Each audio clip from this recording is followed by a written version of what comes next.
नमस्कार दोस्तों, स्वागत है आपका फिर से एक नए वीडियो में।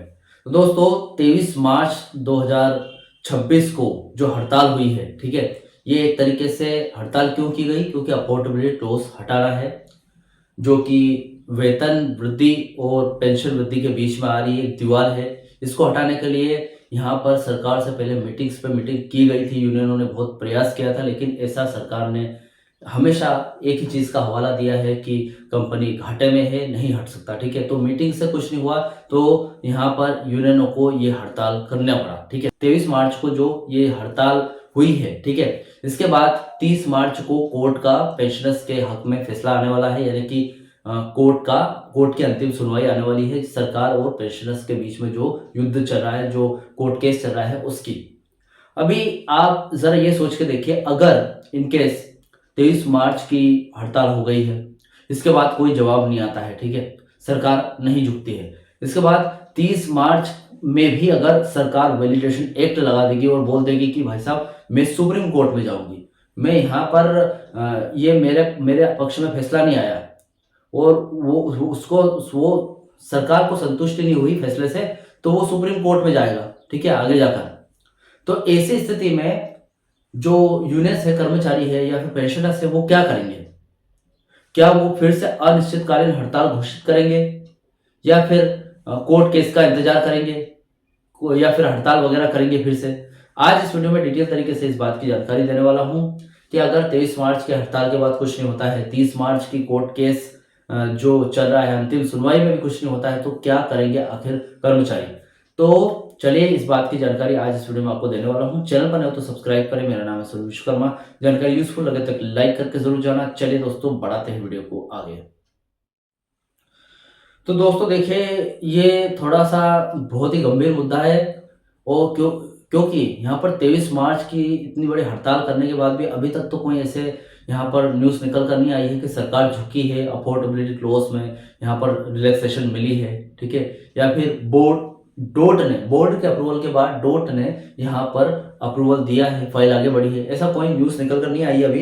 लेकिन आपको बता दूं, अगर ऐसा नहीं होता है तो क्या होगा। देखिए, बीएसएनएल के कर्मचारी और पेंशनर्स के लिए यह समय वाकई बहुत ही, देखा जाए तो, संवेदनशील है। आपकी कल 23 मार्च था 2026 को पूरे देश में बीए स्तर पर जो धरना प्रदर्शन हुआ, वह केवल एक विरोध नहीं बल्कि सरकार और मैनेजमेंट के लिए एक सख्त चेतावनी थी, ठीक है। आगे के अपडेट्स देखते हैं, पॉइंट बाय पॉइंट समझते हैं कि क्या यहाँ पर बताया गया। देखिए, 23 मार्च के प्रदर्शन का मुख्य संदेश क्या था? वो था कि कल का धरना प्रदर्शन, जो बड़ी बड़ी यूनियंस है, उन्होंने उनकी समन्वय समिति का पर जो अनाउंसमेंट पर, कल का जो धरना प्रदर्शन था वो जो बड़ी बड़ी यूनियंस है, ठीक है, उन्होंने आयोजित किया था। इसमें केवल नियमित कर्मचारी ही नहीं बल्कि पेंशनर्स और कैजुअल कॉन्ट्रैक्ट वर्कर्स ने भी बढ़ चढ़कर हिस्सा लिया था, ठीक है। अभी प्रमुख जो इश्यूज थे, बहुत सारे मेन मुद्दे थे, इनकी बात कर लेते हैं। थर्ड पे रिवीजन लागू करना, पेंशन रिवीजन बिना किसी कटौती के 1/1/2026 से लंबित है, यानी कि पेंडिंग है। आईडीए का भुगतान और कॉन्ट्रैक्ट वर्कर्स की छटनी रोकना, एक हिसाब से देखा जाए तो, ठीक है। तो ये जो मुद्दे हैं ये फिलहाल पेंडिंग है। आज का माहौल की अगर बात करूं तो यूनियनों का मानना है कि सरकार अफोर्डेबिलिटी क्लॉज का बहाना बनाकर कर्मचारियों का हक मार रही है, जबकि कर्मचारी रात दिन मेहनत करके बीएसएनएल की 4G और 5G सेवाओं को खड़ा करने में जुटे हुए हैं, ठीक है। मतलब यहाँ पर कर्मचारी अपनी मेहनत से 4G और 5G रोल आउट कर रहे हैं, जो कि सरकार ने पहले कह दिया था कि 4G ही, देसी 4G लेकर आएंगे, देसी 5G लेकर आएंगे, तो उसके लिए मेहनत कर रहे हैं कि जल्दी से जल्दी रोल आउट हो जाए। लेकिन सरकार उन्हीं का हिस्सा, जो कि पहले वो काम कर चुके हैं, बहुत सारे पेंशनर्स और जो कर्मचारी वो भी पहले से काम कर चुके हैं, 2017 से इफेक्टिव डेट के हिसाब, उनकी जो थर्ड पीआरसी काफी टाइम से पेंडिंग है, पिछले 9 साल से, वो सरकार मार रही है, उस चीज को उनको नहीं दे रही है, ठीक है।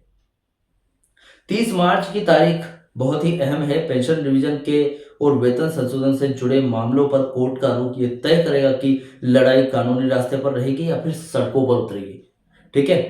तो देखा जाए तो 30 मार्च की जो पेंशनर्स और सरकार के बीच में लड़ाई चल रही है, जो कोर्ट केस चला है, उसकी लास्ट सुनवाई है, वही तय करेगा ठीक है। उसके बाद अगर कोई भी सही से पॉजिटिव संकेत नहीं मिलता है सरकार की तरफ से, तो यहाँ पर वही जो डिसीजन है वही तय करेगा कि सरकार जो पेंशनर्स है वो मतलब अपनी पेंशन रिवीजन करवाएंगे या फिर से सड़कों पर उतरना पड़ेगा उनको।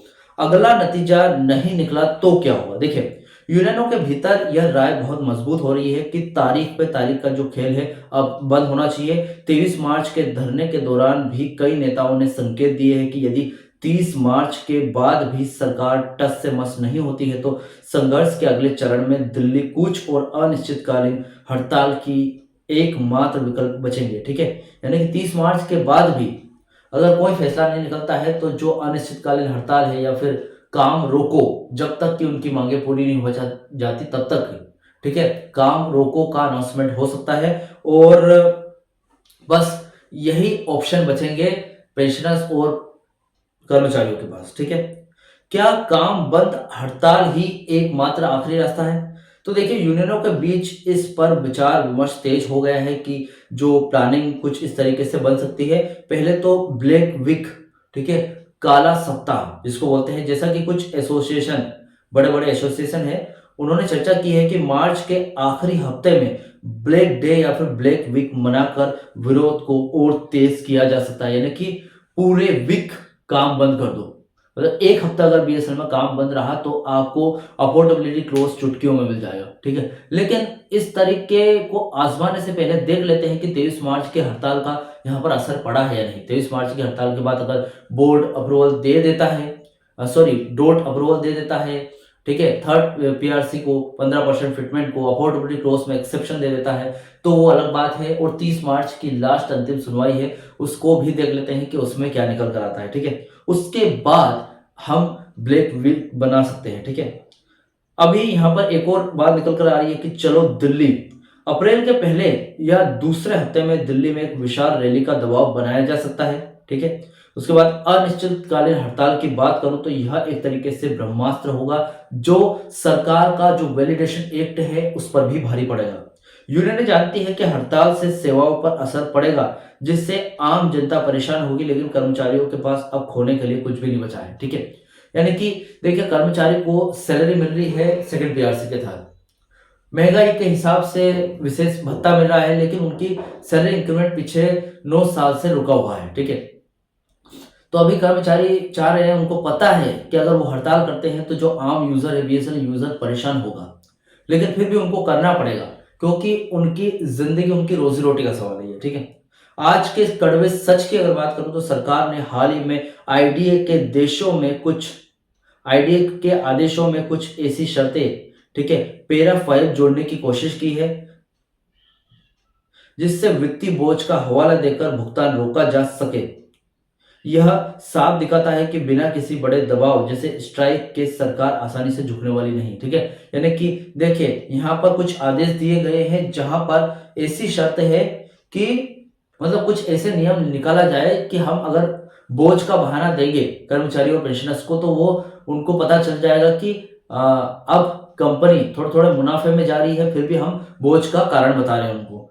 तो कुछ इस तरीके के बहाने बनाओ जिससे कर्मचारी, ठीक है, जिससे यहाँ पर जो भुगतान है थर्ड पीआरसी का एरियर है या फिर थर्ड पीआरसी है का इंक्रीमेंट है, ये रोका जा सके कुछ समय और।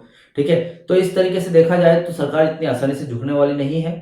अगला कदम यह है कि फिलहाल सभी की नजरें 30 मार्च की कोर्ट की कार्यवाही और उसके तुरंत बाद होने वाली जो AUAB all union and association of BSNL की मीटिंग पर है। यह मीटिंग ही तय करेगी कि हड़ताल का नोटिस कब दिया जाना चाहिए। ठीक है, तो ये मीटिंग होने वाली 23 मार्च के अपडेट के बाद, जो भी यहाँ पर हड़ताल के बाद जो भी यहाँ पर निकल कर आती है अपडेट, ठीक है, उससे एक मीटिंग होगी, उसके बाद फिर डिपेंड करेगा मीटिंग पर कि क्या होने वाला मीटिंग में। फिलहाल 30 मार्च की अंतिम सुनवाई का इंतजार है सभी को।